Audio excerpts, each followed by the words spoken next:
For 1,000 years, the European map of the world had been a small, closed circle. Beyond it lay a terrifying unknown, a sea of darkness filled with monsters. But a new age of ambition, greed, and faith was about to push humanity over the horizon. This is the story of how a handful of rival kingdoms, armed with new technology and a lust for God, gold, and glory, redrew the map of the world. This is the full story of the Age of Discovery. The journey begins in the small kingdom of Portugal.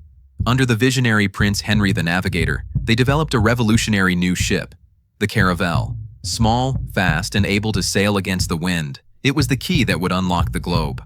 For decades, Portuguese sailors pushed methodically down the coast of Africa, seeking a sea route to the riches of the Spice Islands. Finally, in 1498, Vasco da Gama rounded the Cape of Good Hope and reached India, shattering the Venetian and Muslim trade monopoly. Portugal had opened the door to the east and founded the first global trading empire. While Portugal went east, a Genoese sailor named Christopher Columbus had a radical idea: to reach the Spice Islands by sailing west across the open Atlantic. After being rejected by Portugal, he convinced the Spanish monarchs, Ferdinand and Isabella, to fund his daring voyage. In 1492, his 3 small ships made landfall in the Americas. Columbus died believing he had found a new route to Asia, but he had accidentally stumbled upon 2 continents unknown to Europeans. His voyage triggered a land rush. To avoid war, the Pope drew a line on the map, dividing the New World between Spain and Portugal. The Spanish who followed Columbus were not traders. They were conquistadors.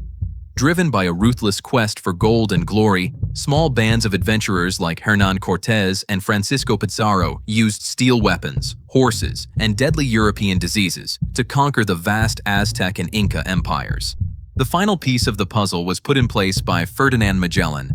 In 1519, his expedition set out to finish what Columbus had started. After navigating the treacherous straits at the tip of South America, he sailed across a vast, unknown ocean he named the Pacific. Magellan was killed in the Philippines, but one of his ships, the Victoria, made it back to Spain, becoming the first to ever circumnavigate the globe. The true immense scale of the planet was finally revealed. The Age of Discovery shattered the old world. It created vast colonial empires, forged new global trade routes, and began the Columbian Exchange, a transfer of plants, animals, and diseases that would change the planet forever. It was an age of incredible bravery that was also an age of unimaginable brutality. The gold and silver pouring in from the New World would fuel the rise of a new global superpower. The next century would belong not to Portugal, but to the vast, powerful, and devoutly Catholic Empire of Spain. Click the video on your screen to watch the full story of the Spanish Empire in 3 minutes, and be sure to subscribe to Epic Past so you don't miss a single story that shaped our world.